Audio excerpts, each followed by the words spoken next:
And we can cut out the beginning too, Cool. or whatever. All right. So we are live now. Good. Great. Well, we're here with my friend Victor Ruiz, and he's from Chile, and that's where he is right now, giving this update on what's going on down there. And he put out a video 2 days ago, kind of explaining the situation. And now he says since 2 days ago, there's been more things that have been coming to light. So we're here to let Victor share his story and, share with more people that need to hear about what's going on there. Yeah. So for the people that do not know, what's been going on in Chile is that since, when was it?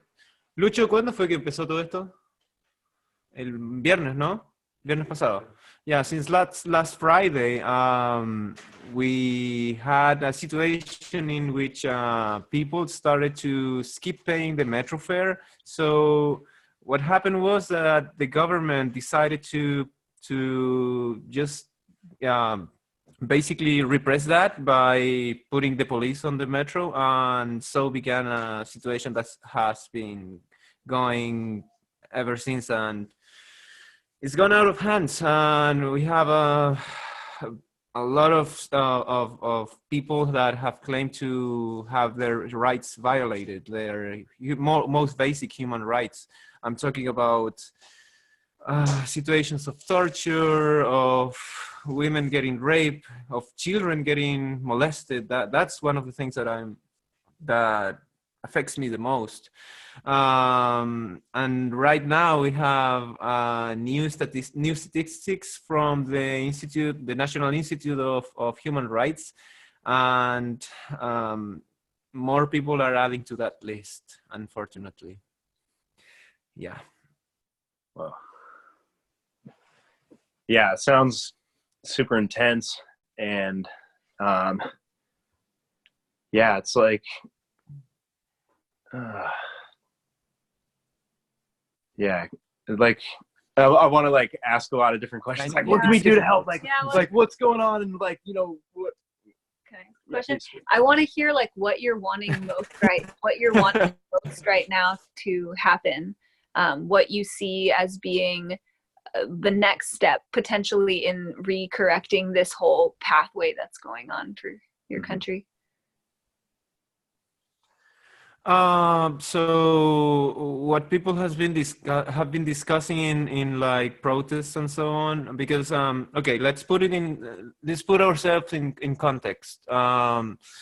So we had a military dictatorship in 1973, and that lasted 20 years. I'm talking about a situation, because this is something really important to know. People were not allowed to go out on the streets, so the military began a curfew that lasted, I believe that 10 years. Imagine 10 years having to go at 8 p.m. You couldn't go out until 6 a.m. in the morning. So that happened during years. Many communists or people familiar with the Communist Party were murdered, and we have what we call the detenidos desaparecidos, which were people that were detained during the military dictatorship and never heard of. So we are still looking for them. We have I'm not sure of the numbers, but it's more than 1,000, thousands of people that were detained and we never heard of them. That it's important because what's going on right now is something that most people never wanted to happen. I mean, senior citizens, they do remember what was living in the dictatorship. So this is just like remembering those times, because right now we have a situation. I actually have the numbers here. If you allow me to share that with you. Sorry, this is a difficult thing for me to talk, but We have 120 legal actions taken against the government because of this situation. We have 5 that are related to homicide by the police force, 18 regarding sexual violence, 76 of torture, which is unbelievable given that we are living in democracy. And now this is the new statistics that we have, and this is the point that wasn't included in the last one. During the protest that we have in the streets, people are okay. So the police have a procedure to, in case they face a riot, and what they need to do is they need to shoot into the air like a warning first, and then if everything goes wrong, then they have to shoot the people. But they haven't followed that action. They have been shooting people like wildly, and we have 127 people that have lost their eyes because of these rubber bullets that they use. It's incredible. Actually, the School of Medicine in Chile is also putting emphasis on that, because they are the ones that have to deal with all the people which are now going to be blind, which is unbelievable. I mean, and well, that's just some of the things that have been happening, because I need to explain that these are the official reports, but we have even more reports of people that haven't been able to record the abuses, so they don't have like proof to put to take legal actions against the government. So most of the situation that they have lived will be just forgotten. But that's why we have to be very careful with the official reports and the unofficial ones, because many things will, as we don't have proof, it's just like it's difficult for us to take legal actions, and it's a shame, actually. Yeah. And are there demonstrations still happening? You know, because you said that all the demonstrations have been banned by the government, but are people still out there? Oh yeah, they implemented a curfew which lasted like 6-7 days a week, and now okay, so the Commissioner of Human Rights in the United Nations decided to send a committee. When the government heard of that, started to take all of the military out of the streets and the special forces of the police. Who knew? And that haven't affected the movement at all. I mean, people are tired of abuses, because we are not talking about just like police brutality, but we have a situation in which we've been having 30 years of democratic governments, but neither of them have been able to actually comply to the social demands, and this is the result of those terrible and neglectful acts on behalf of the government. I don't know if we can talk a little bit about some of the things that people are demanding, because this is something unprecedented in the country. Yeah. Beginning by the fact that since we had the military dictatorship, people were afraid to actually speak against the government, and most of them just stayed quiet. And that's why we had 30 years of abuses systematic abuses. But now that we have a new generation, people are starting to speak out against those situations. for example, let's talk a little bit about the pension system. I mean, the money that senior citizens receive, Right. which is a laughable amount of money. I mean, I'm talking about $179 a month. Mm. And I'm talking about, okay, so here in Chile, for example, most of the senior citizens have, you know, health issues, and they have to pay for medicine that here in Chile, for example, can cost at least twice the amount that you could find in any other country. For example, the same medicine that you can find in Spain, I don't know, for $100, you will find it here in 300 or more. So most of that money that people receive after getting retired goes to that, and so people are not able to pay even their basic needs. For example, just to give you a terrible example of this problem. At some time ago, we had this a situation in which two older citizens, a couple, decided to commit suicide because they couldn't live with the amount of money they received, and that's that affects our dignity as human beings. That's one. I mean, that's why I mean I read one poster that a guy took into one protest, and it said, I don't know what the fuck to put here because it's so much, and that's the situation. It's so many things that that the people have been having to, you know, they have been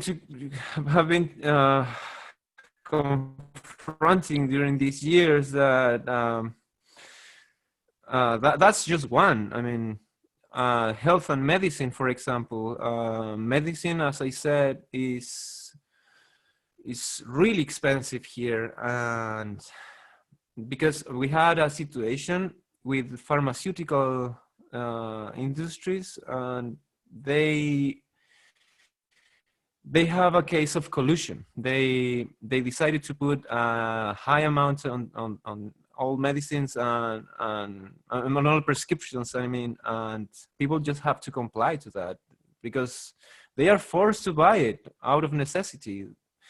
So we have overpriced medicine, and the health system is terrible. I mean, you can take, for example, you can go to a hospital and wait for 3 hours, 4 hours. You can go at 12, and you can even be there for 10 hours at times.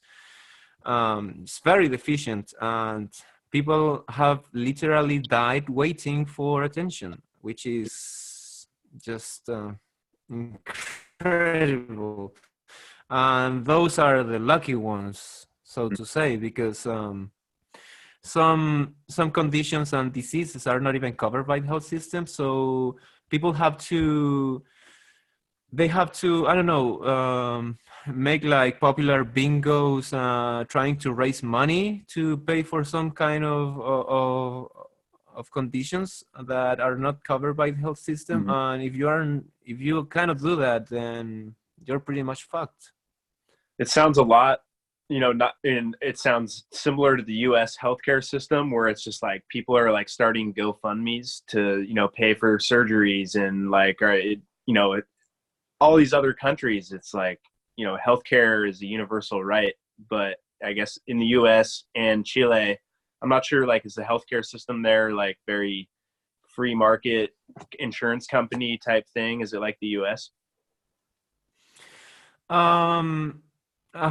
Or is it government? Yeah, kinda. I mean, you can have like public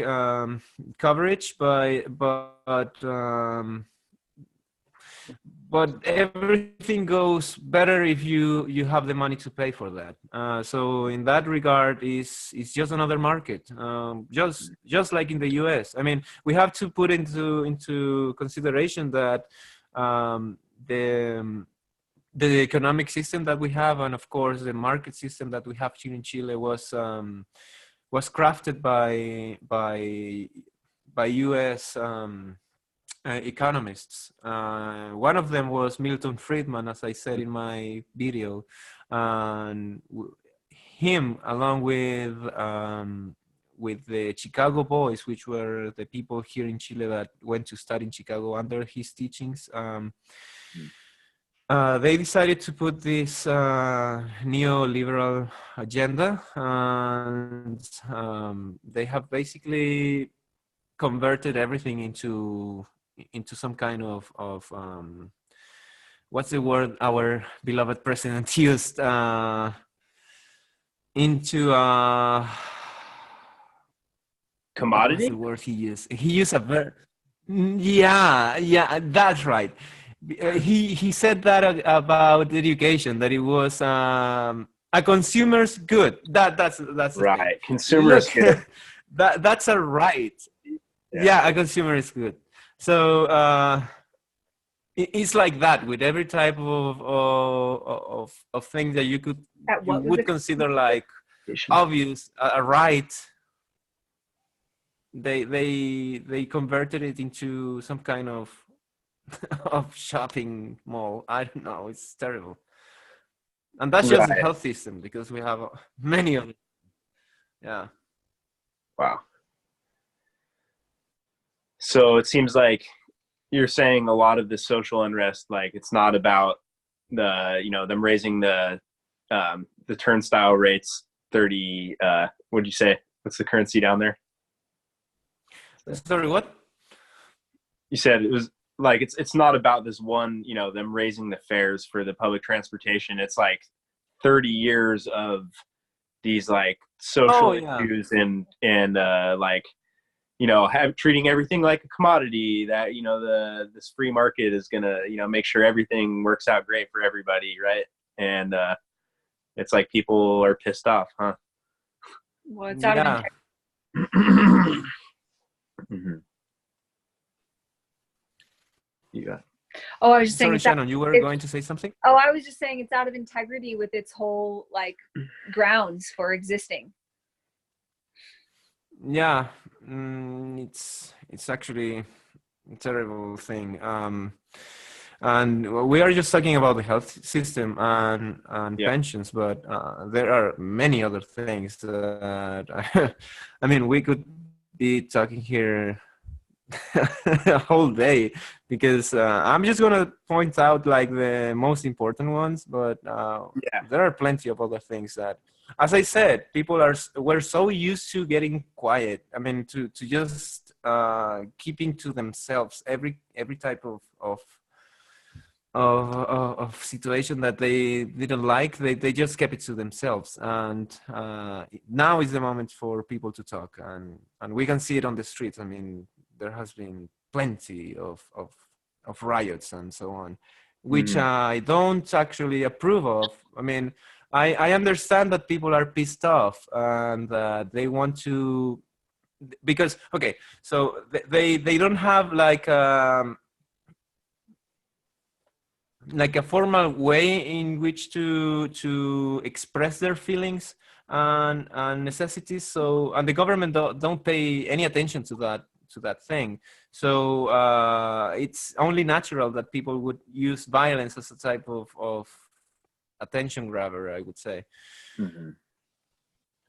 Because there is no other way. I mean, if you protest peacefully, they won't pay attention to you. And that has happened, because this is not the first movement we have had. I mean, in 2008, high school students also had a very big they also have, we also have had, I remember I was a high school student back then.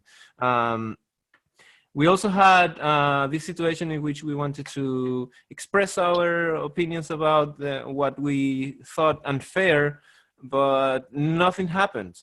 2011, we also had another big protest on the streets, and nothing happened again.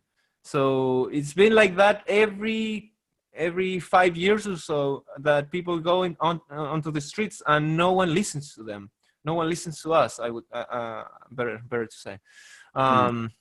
So now it's just like people just couldn't take it anymore. What do you feel are the most important things to share right now with regards to this whole situation? Well, the reason why I wanted to talk to you and have this conversation is because traditional media, which is the national television and all the channels that the government is related to, they are not showing the reality of what's going on. I mean, just to give you an example, they are now paying more attention to these small random acts of violence than the real demands of people, and they don't actually care about it. The thing is that the military dictatorship haven't really gone out.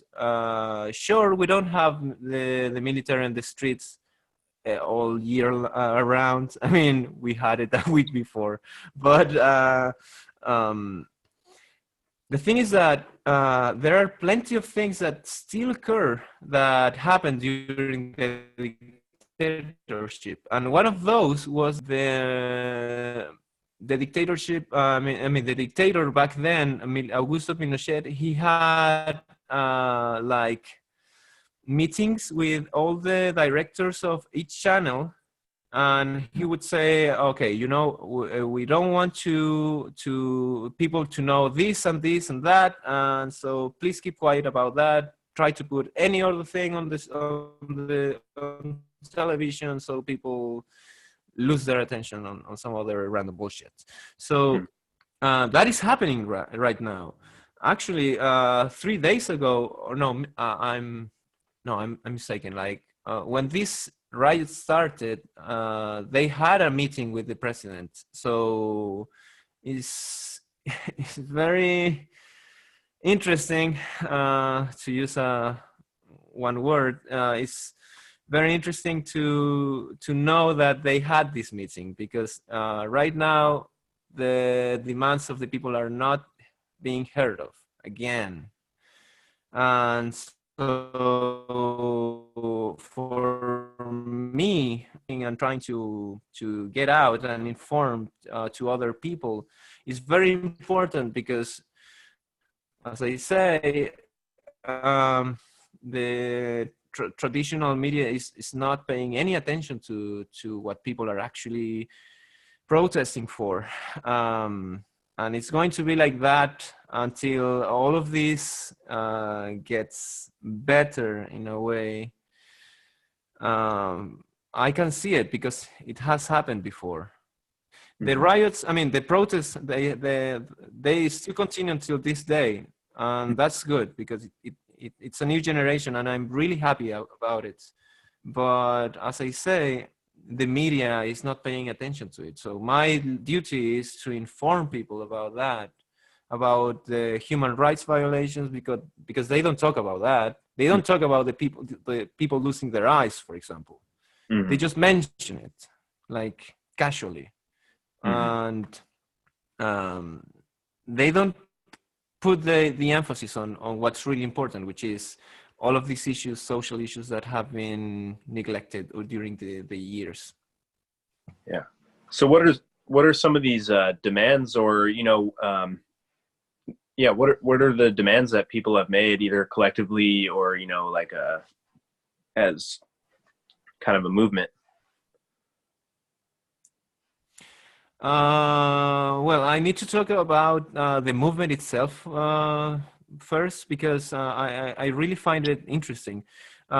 So in the past, all of the social movements have been they have been represented by some type of leader. Let's say a political party, some kind of, I don't know, of workers union. I mean, it's been like that during the years, but now we are facing, for the first time ever, and this is why I'm really proud of about our people. We are, for the first time, hearing about social protest that has no colors, no parties. It's just the people, workers, kids, families, teachers. Everyone is going out on the streets, different type of economic backgrounds. Everyone is going out, except, of course, for the, I believe it's the 11% that is not in favor of the protest. Everyone else is onto that, is on the same boat, which is actually pretty good. Having no representation at all can be, of course, a problem if you want to have like a single voice, but it's also very moving to know that everyone is together in this. Without any type of representation. So I believe this is some kind of anarchism, I mean real anarchism, which is actually pretty great. I love that. And well, what we are demanding is, I would say that the first and most important one is a new constitution. Because we need to understand that the constitution that we have was crafted in 1980.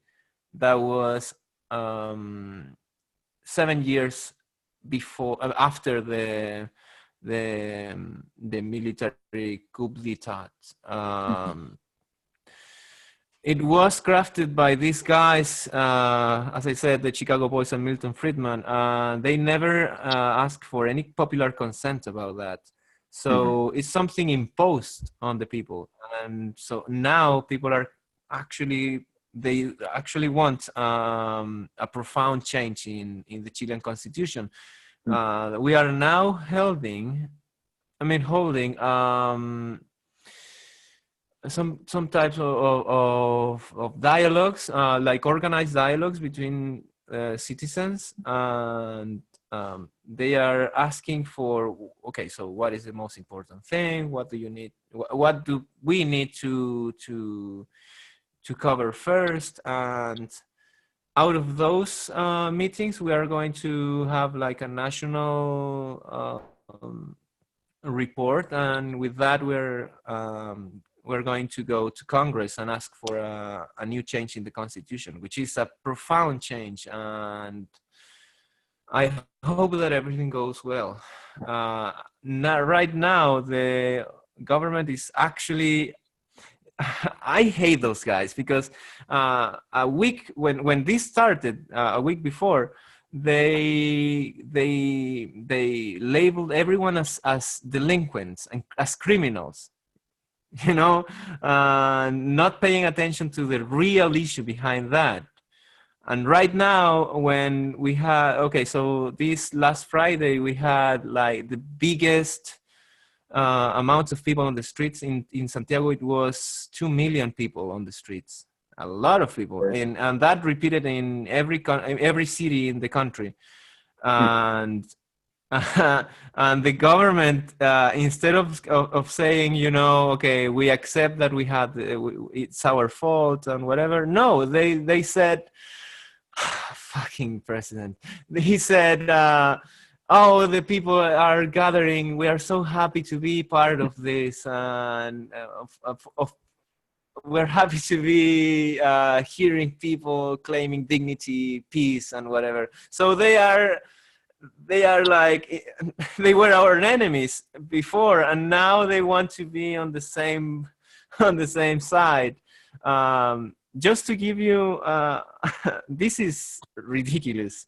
The president said 2 days after the Metro Fair protest, he said that we were at war. He declared war to the people, to the people he is serving, and now he's he's on the same side with us.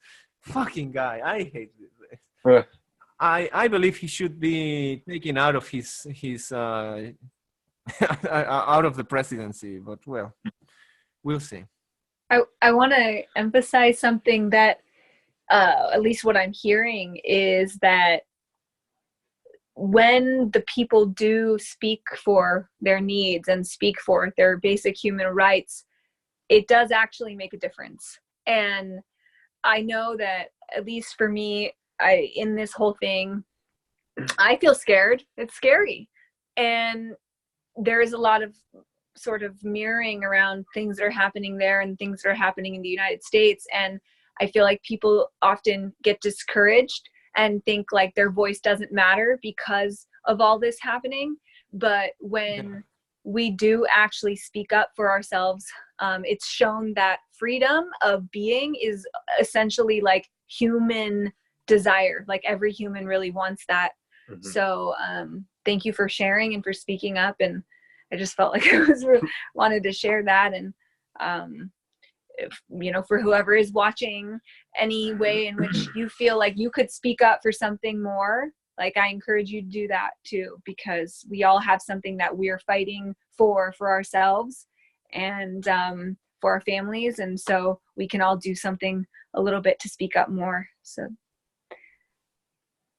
Yeah, definitely. I mean, this is one of the historical movement, and I'm really happy to be part of this because some years ago I was talking with some friends. We never thought this would be possible in our lifetime. I mean, sure, this had to happen at some point. But we believe that it would happen 30 years from now because people had been so used to keep quiet about everything, to just comply, to just, bend the knee. And I never thought this would be possible. And it's really encouraging to know that everyone is gathering, that everyone is protesting and making their voices be heard. I would say that we are facing the beginning of a new Chile, and that's something I'm going to keep fighting for. And thank you guys for allowing me to express this, not only with people from Chile, because I know that many people will see this from Chile, and also with the international community, which wasn't possible years ago, especially during the dictatorship. Mm-hmm. Just to put some other points, because I have a list here. There has been other cases because the people are so frustrated with politics, with official politics and politicians as well. Like we call it the political elite, because they've been disconnected with the people. There has been cases of collusion, of political misconduct, corruption in every level, and the thing is that they don't face justice as a regular citizen would do. Just to give you an example, this is a situation that happened like 4 years ago. The son of a politician, he was driving while being drunk, and he killed a woman while driving. That in Chile, to any other citizen, would have meant 7 or more years of jail. I believe 20 at minimum. Yeah. But he never paid for that because he was the son of this famous politician.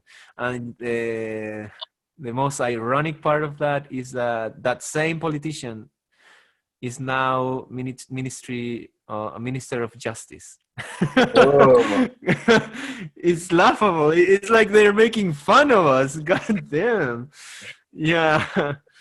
So they don't pay for any type of misconduct they have. For example, our own president, he was involved in a case with the Bank of Talca, which is a city in Chile. Mm-hmm. He stole thousands of millions of pesos. He stole that money. He has bank accounts in the Caribbean, in the Cayman Islands, Isla Cayman. He has a lot of that because they call it paraíso fiscal. How to say it in English? Fiscal paradise. Well, yeah. So they don't pay taxes, so they put all of their money there. And the Minister of Homeland Security, who thank God was taken out of his place. He was an outspoken supporter of the military dictatorship, and also our president. So we need to understand that there was a part of the people that still live, that are still in favor of the dictatorship, and they even justify killing communists. And I'm saying communists, but they killed everyone. I mean, people, kids, women. They had this. This is a terrible thing, but during the military dictatorship, if you were in any way related to social issues, not only communism. I mean, you could be a teacher. Many teachers died during those days. They would take you in helicopters with a bag over your head, and they would throw you out of the helicopter while being on air. Many things. That's why this is like remembering those times. I mean, we're talking about torture within police stations, which is it's terrible. Another thing that I want to say is that all of the natural resources, because I know that you guys are very into the ecologist movement, and here in Chile, I have many friends that are also into that, me included. But the situation is as following. We have been, I mean, not we, but the government has been selling all of the natural resources that we have. For example, the coastal territory is now administered by 7 of the richest families in Chile.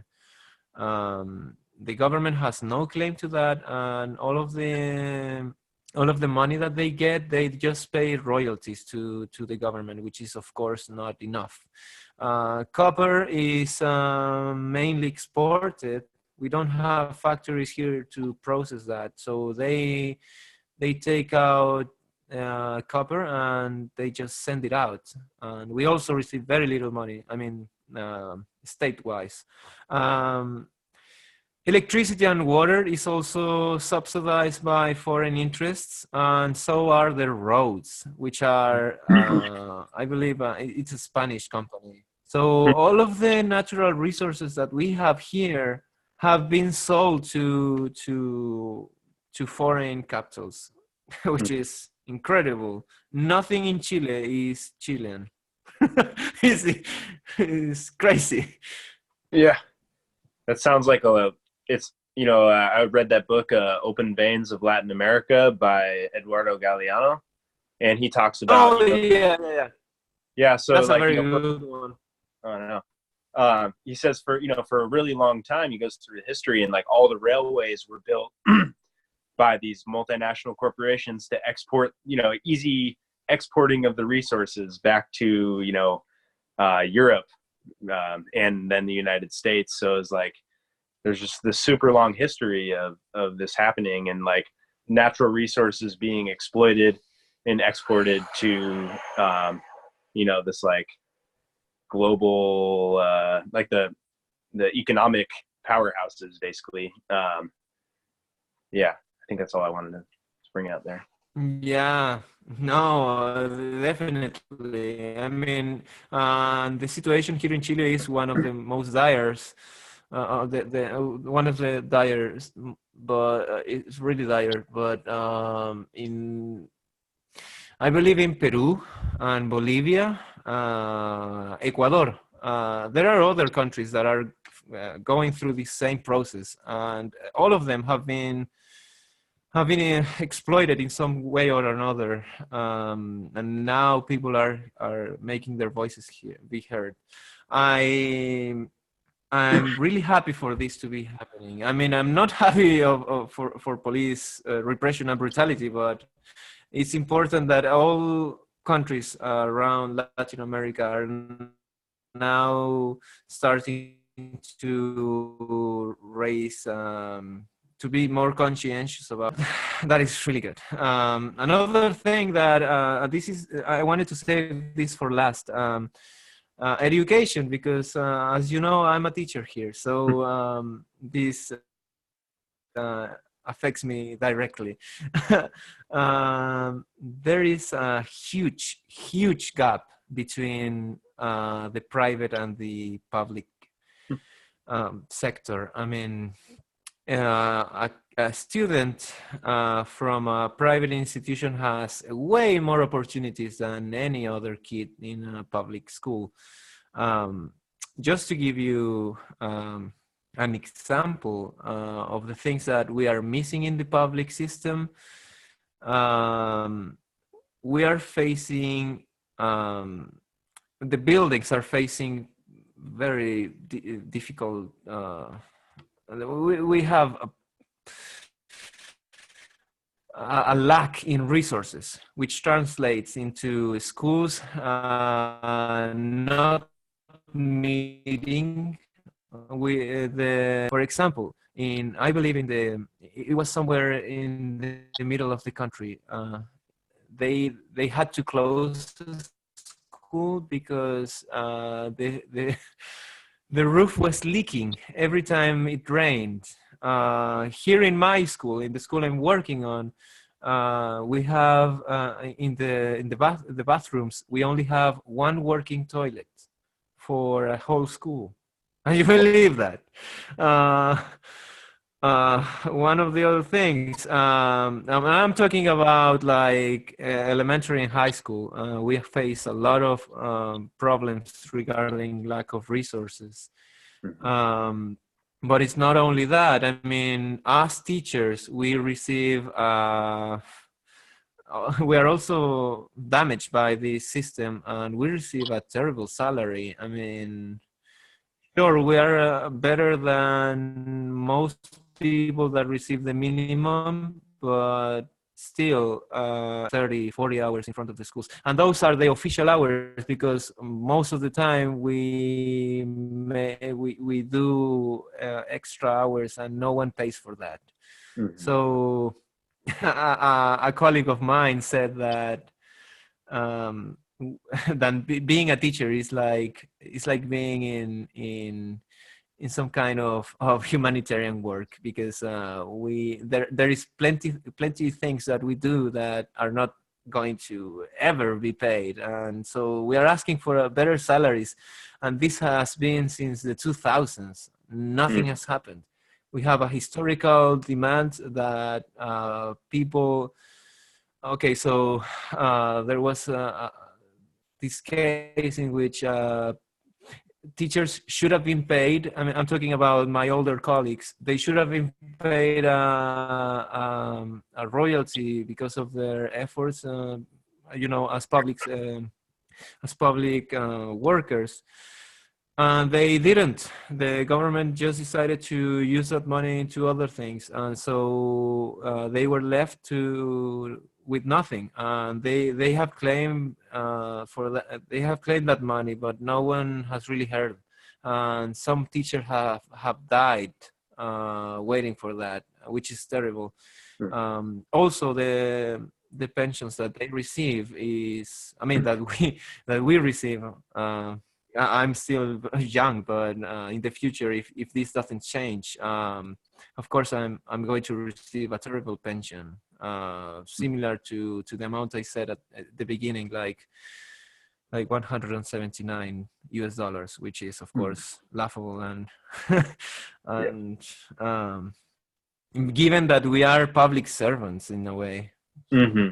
Yeah, and the other thing is that, and this is true to the United States as well. I mean, if you decide to study, in college, you have to have.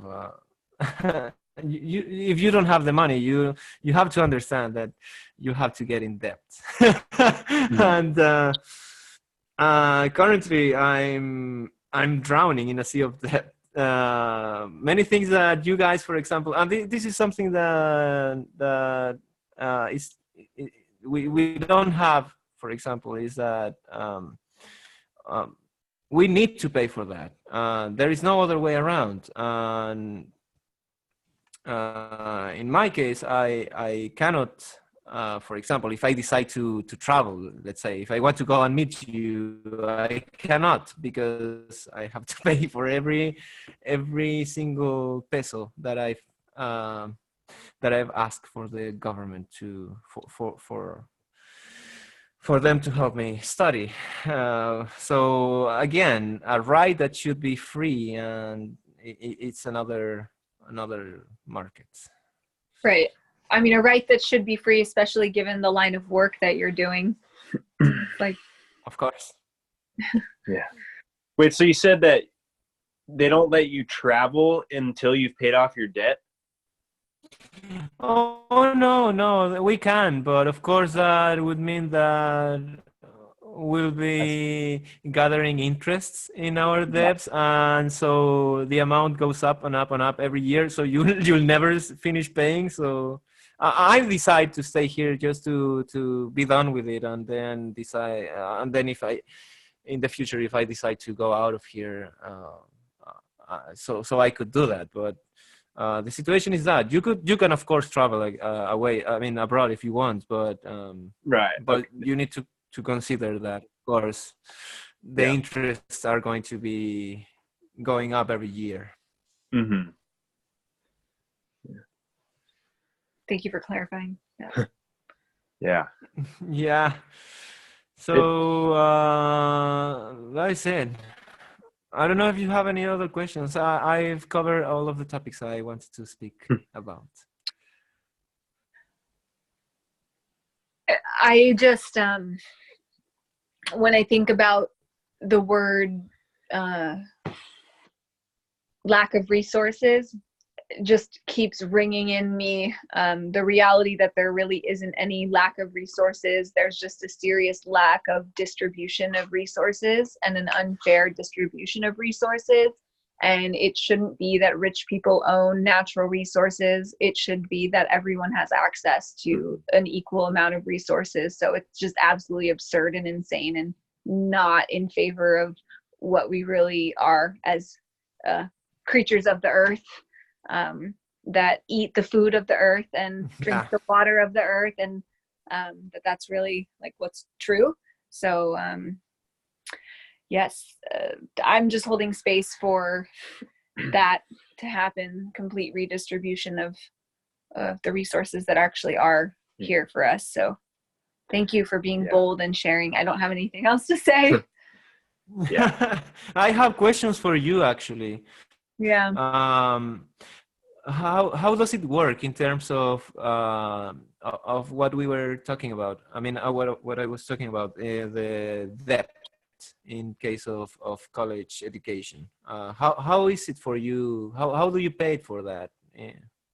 Well, I personally have chosen not to go to college because I didn't have the family money or money myself to go.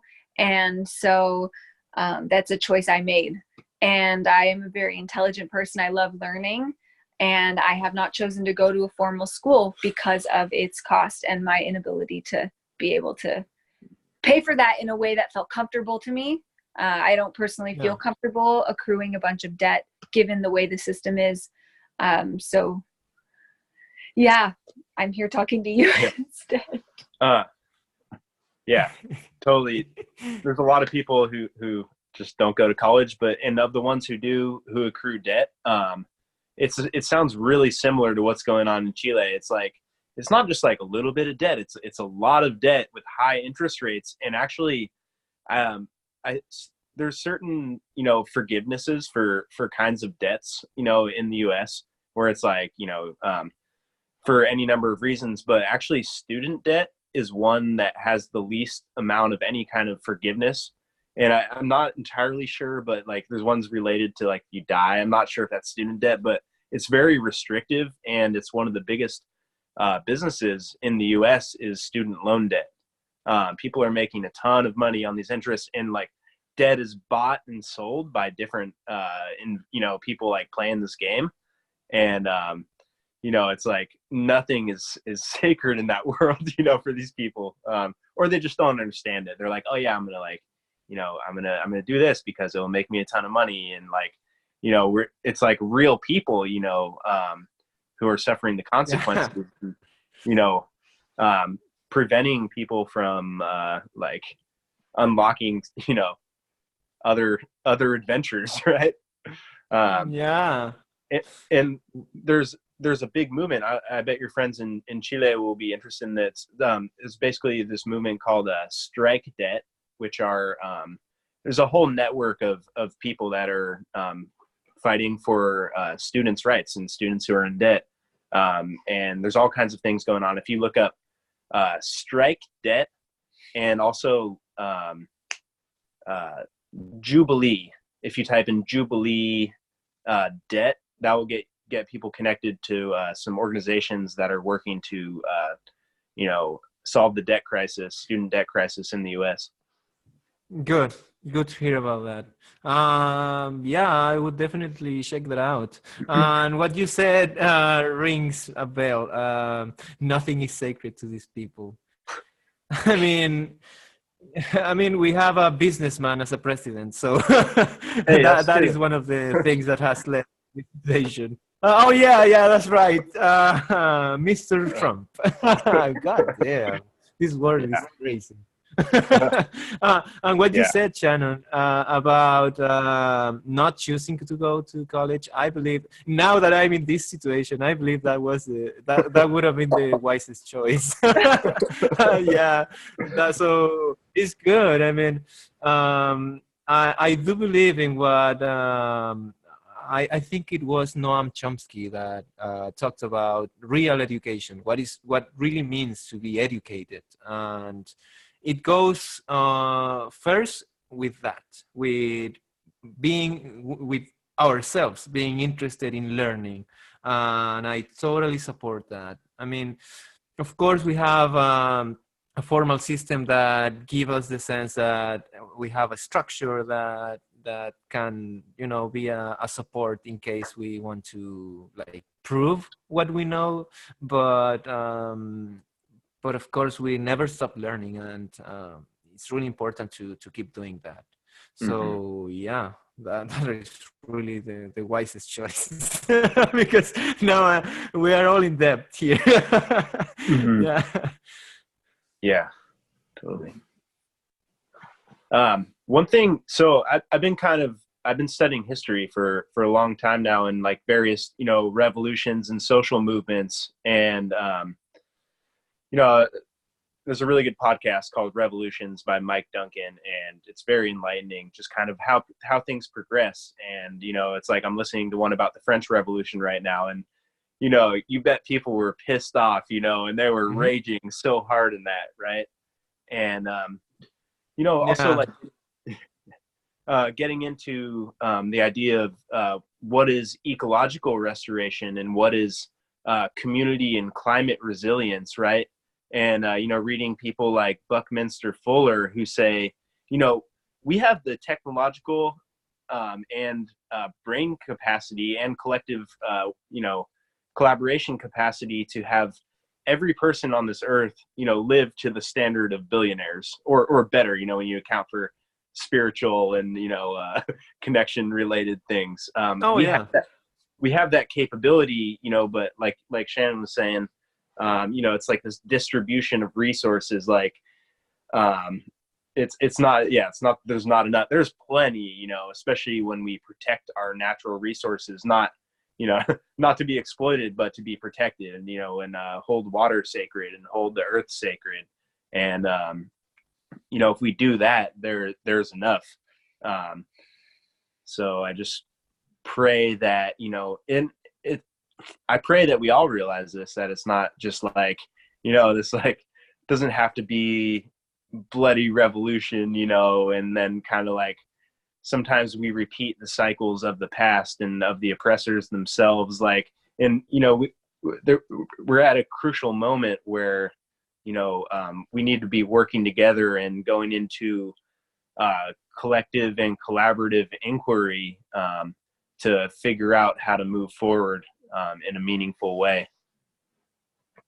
Yeah, that reminds me of the dream of Francis Fukuyama, right? He also talked about that, about us reaching a point in which every basic need, and even more, everyone should have a decent life experience, but we don't, because of interests, of political interests, economic interests. That's a shame, of course. And yeah, we also need to be very careful about that in case we are having a revolution, how to proceed with that. I won't lie, here in Chile we have a very, very poor mental health. I believe we have one of the worst in the world. I read, I believe it was from the OECD, from the developed countries. We have one of the worst mental health situations in the world. So it's really important what you say, that this type of movements should also be accompanied with some kind of like spiritual and psychological healing as well. Mm-hmm. And many people are doing that as well here. The other thing I wanted to mention is that protecting our environment is also really important. And I want to, for the people here in Chile, we have our native tribes. We have the Mapuche, which is the biggest tribe that we have here. I'm going to call them. These Mapuche people, actually Mapuche means, Mapu means earth. And Che means people. So it's literally people from earth. And they have been protecting the earth in any way possible since the Spanish conquistadores. I mean, this is history. When the Spanish came to Latin America, they wiped out every civilization they could find. The Incas, the Mayas, the Aztecas, all small tribes they could find, until they reach the Bio River, which is in the middle of the country, and they faced the Mapuche. The Mapuche are warrior people. They have been since the beginning, and they have a very strong connection with the earth, with the Pachamama, which is they don't believe in God. They have a strong connection with the earth, and they believe in this higher being, which is, and this is really, really interesting. It's not a patriarchal figure, but a matriarchal one, which is the Pachamama, which is Mother Earth. And they protect Mother Earth. They have been protecting Mother Earth since the Spanish came here, and they have done so until this day.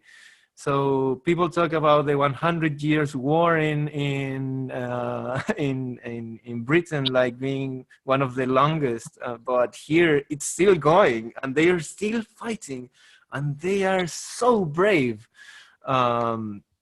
They have been they have been facing the same situation that we are facing now, and people are now realizing, oh my God, you guys have been facing the government and all the oppressive apparatuses of that institution for years, and we haven't paid attention to that. And now that we are facing that same oppression, we now understand what you have been going on.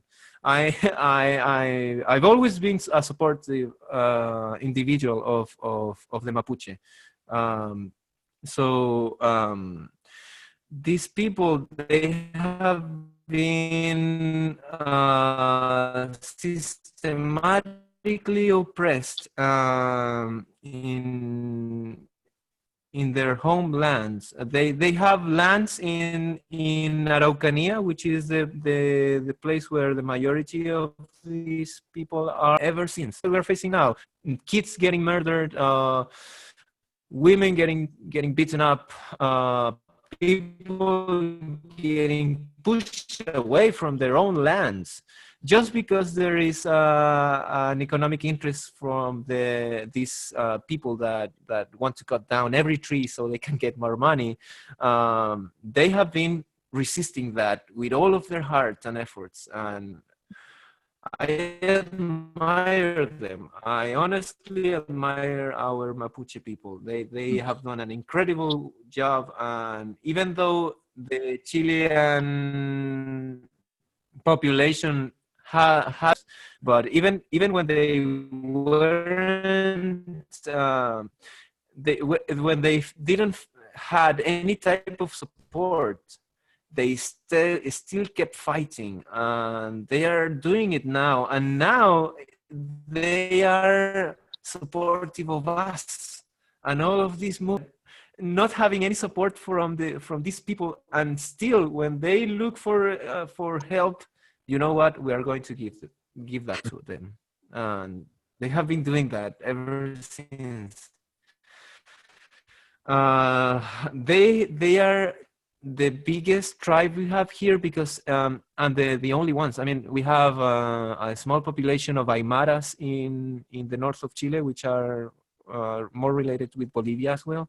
The Aymaras, and here in the south, we've had a very, very terrible history regarding the tribes. I don't know if you've heard of the human zoos in Europe. No. Okay, so at the beginning of the 20th century, here in Magallanes, which is the region I'm living in currently, we had like three major tribes, which were the Shelknam, the Chelgnam, the Tehuelches, and one more that I'm forgetting. So these people have lived here since the beginning of mankind, I would say. Something that has been going on from the beginning of mankind. They've been here. And when the Chilean government decided to have this pact, this treaty with the British, the British wanted to have a land to exploit, and they gave them this the land of this region. Actually, the place I'm working and living in is Torres del Paine. Oh, I saw that in your other video. Torres del Paine. Yeah, so Torres del Paine is very famous because we have the eighth wonder of the world, which is the Torres del Paine. And here, the British were given this land.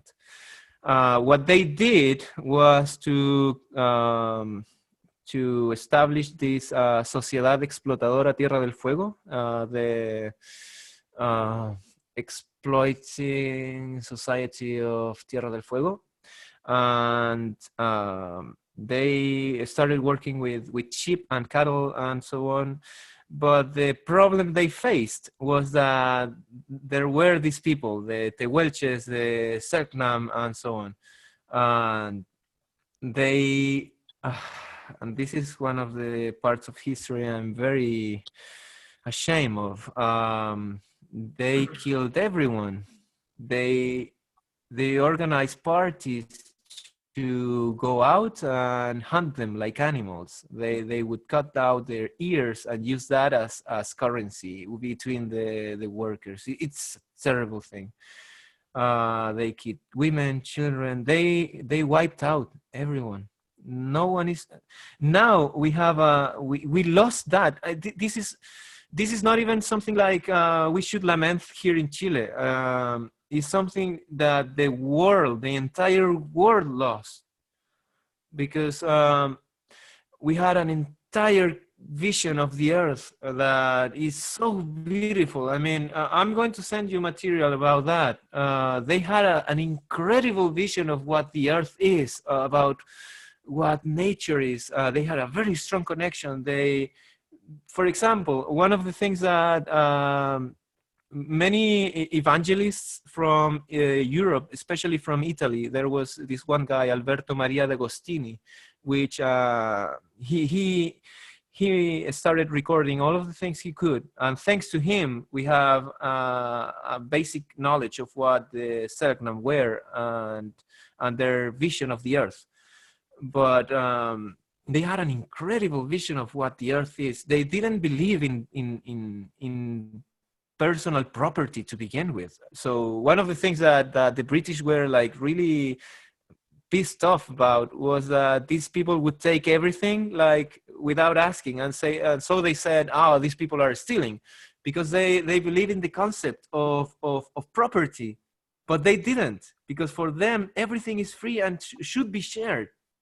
You know, so that type of things, and that is just one thing, but they had this vision of the earth like it should be free for everyone should share, and they believe in, it was also a matriarchal society, they believe in their elders, and all of this spiritual connection with the earth and with the people, and all of that was lost just because these British wanted to have more land so they could raise cattle. It's such a shame. The whole world lost something so unique and beautiful. Thank God. I don't know. I think Mr. Alberto D'Agostini. I truly find him to be an inspiring person. I personally don't have a religion, like an official one, but even though he was a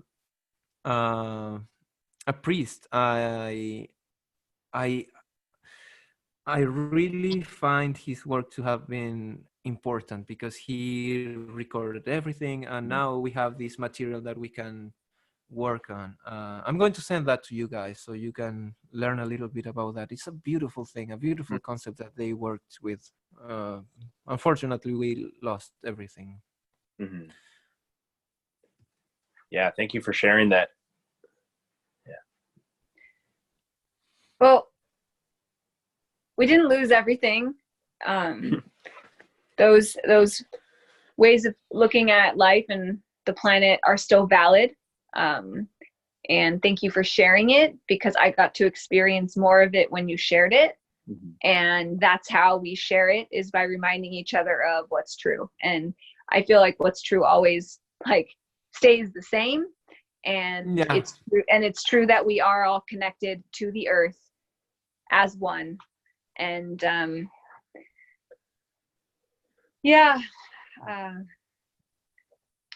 this is really deep stuff. You know, I know that personally, and in the circles of us who speak up, we have to work through a lot of this, like karmic, or not karmic, but like ancestral, the sort of mistakes that we've made to choose to harm the earth or do things against the earth. And it's a big unwinding process to come back into, like, remembering that that's what's actually true, is that we are in a symbiotic relationship with the earth, and that exactly.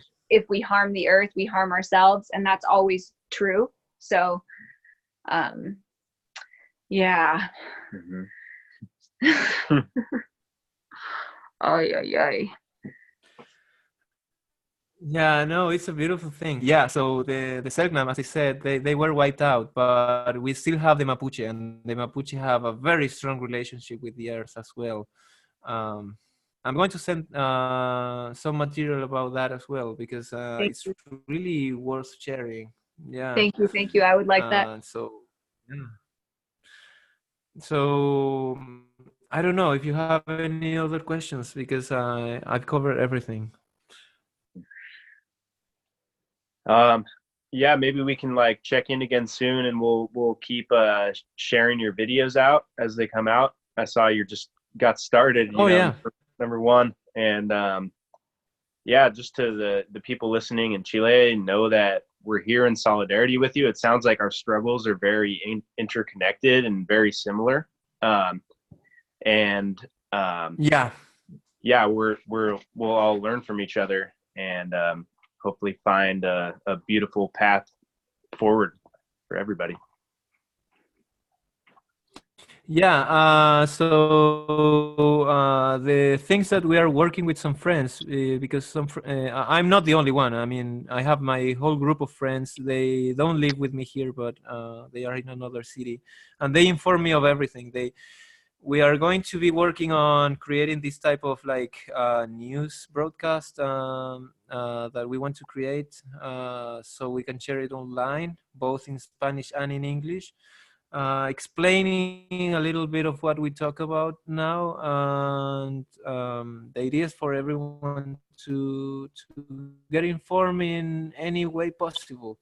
So we're going to be sharing that. We're working on is creating this like compilation of all the videos that we have received from regarding human rights. Sorry, because as I said, the official media have not done their work correctly informing the truth of the situation. So here in Chile, we have one of the highest percentages of cell phones per capita. So many people believe that to be a problem because of the youngsters that are all day long like on their cell phones.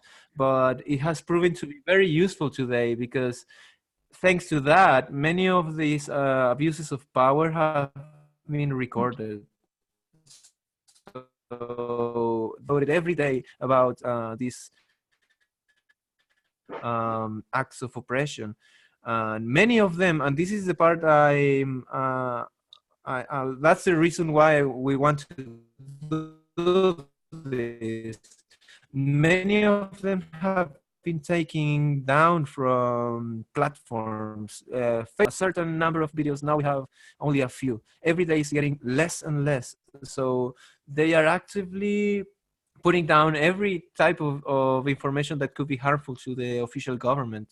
Of course, we are not going to allow that to happen, because people need to know the reality, how problematic this is. So we are also going to be sharing a compilation of videos about all of those videos that have been taken down. Of course, I wouldn't be surprised if our video gets taken down as well, but we're going to give it a try anyways, because people need to know, and these videos are disappearing by the hour. So it's necessary for people to know and for us to inform that.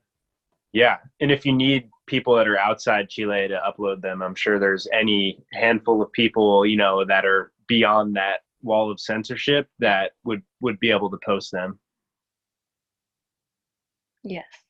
Yeah, and we would be totally thankful for that, because it's crazy. I mean, as I said, it's like if we were living in a dictatorship again, because we have censorship, a curfew, the military in the streets, oppression, tortures. God damn, it's like reliving everything again. I thank God I didn't live during those days, but my mother lived um, during those times, and she has tell me how it was like, and believe me, it's very similar, and it was worse, and we won't allow that to happen again. For example, my cousin he said he went to a protest with his with my other cousin. He's underage, and the police detained them, saying that, okay, we know that you have a bomb in your backpack, and of course he didn't. But that is happening. I mean, and it's happening to my family. There has been people missing. There has been others that have been again, this is difficult for me to speak about. People that have been arrested, beaten up by, I don't know. For example, a very concrete example. One person was detained. He was beaten up on the floor by 6 police officers. Then he was taken inside a police car. He was beaten there again, and he was taken 10 kilometers out of the city, and he was left there. When he finally reached a hospital, he had concussions everywhere. I believe it was his right finger, his right thumb was dislocated. Terrible situations, terrible. And that's one of the, let's say, soft things that have happened, because there have been plenty of other things that I wouldn't like to discuss with you guys, because I don't want us to be feeling so bad after this. But of course we are going to talk about that in the and all of the articles that we and my friends are going to be writing. So yeah. It's a difficult situation that hasn't stopped, even though the military are not in the streets anymore, but the situation remains. There have been detentions made by police officers without their uniforms, in not using official police cars,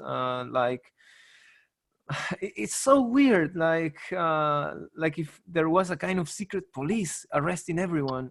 Well, anyways, as I said, we're going to be informing you guys about that, because this isn't over.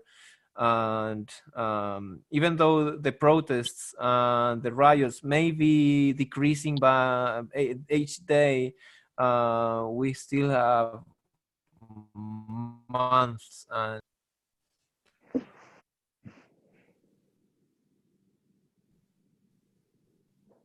Sorry, you kind of cut out there. The last sentence you said. Oh yeah, that there are plenty of things that we are still going to keep fighting about, this type of oppressions. And even though the riots may be decreasing by each day, we're not going to stop. We're going to keep informing. We're going to keep making our voices heard, and we will be so thankful if you could help us. I mean, regarding what goes on abroad, and of course, if you guys are doing any type of activity or thing that should be shared, please make us aware of that, and of course, we will be sharing that as well. We need to be supportive of each other in these times of political oppression. Yeah. So once again, guys, I thank you so much for allowing me to speak out, and yeah, thank you. It's been wonderful hearing you and seeing you, and I wish there was a time for us to meet in person again. Yeah, and of course to meet you, Shannon. Yeah. Do you think the people in Chile would want to hear a song that kind of relates right now? Yeah, of course, please do so. Okay. I wish I had my guitar, but yeah, maybe we should, if you have recording stuff, we should collaborate on some songs about this kind of stuff, because I feel like it's a good universal way of getting people to connect with what's going on. Yeah, definitely. Sure. So this is a song that I wrote after reading that book, Open Veins of Latin America, and I was in Costa Rica at the time, and just like, you know, all these social issues that we've been talking about kind of led to the creation of the song, and it's called So Long. I hear footsteps around the corner. I hear law that has no order. Hear the crack of the whip, yet still.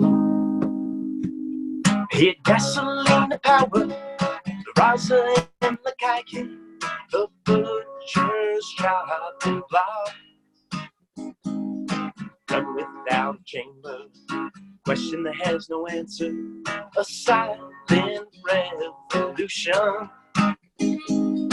Vultures on the signpost, parrot on the tower, a changing season still.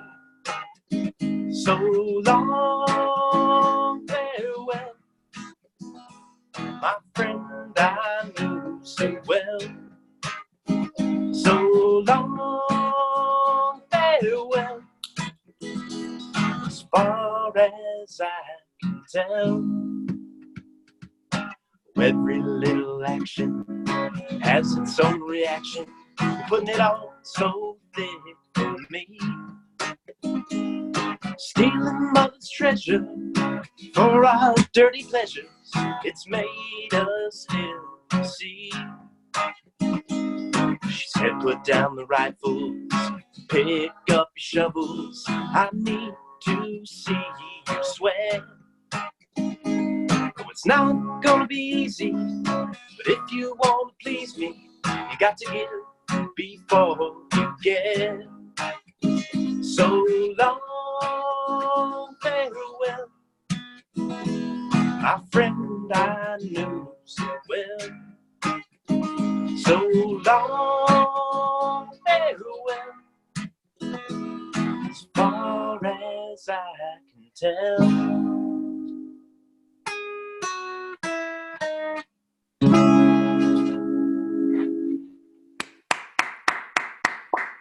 Yeah, good. Yeah, definitely, definitely part of what we were talking about. Excellent song. If you have an audio recording of that, please send it to me. Yeah. I believe you have, right? Yeah, it's on. I'll send it to you. Yeah. Great. Good. Yeah. Good. Thank you. Okay. Nothing else to say, but que viva el pueblo. Say that one more Que viva el time. pueblo unido. Que viva el pueblo. Que viva el el pueblo pueblo unido. Sí, bueno. Que viva el pueblo unido. Yes. Jamás será vencido, right? Jamás será vencido. Exactamente. Yes, of course. Okay. Well, thank you so much for sharing. Thank you so much. Yeah. Really appreciate you, and we'll talk soon. Of course. Yeah. Thank you very much. Thank you. I need to sleep now. So. It's late. Yeah. Yeah. Okay. Yeah. Victor. Goodbye, guys. Have Goodbye. a nice one. Bye.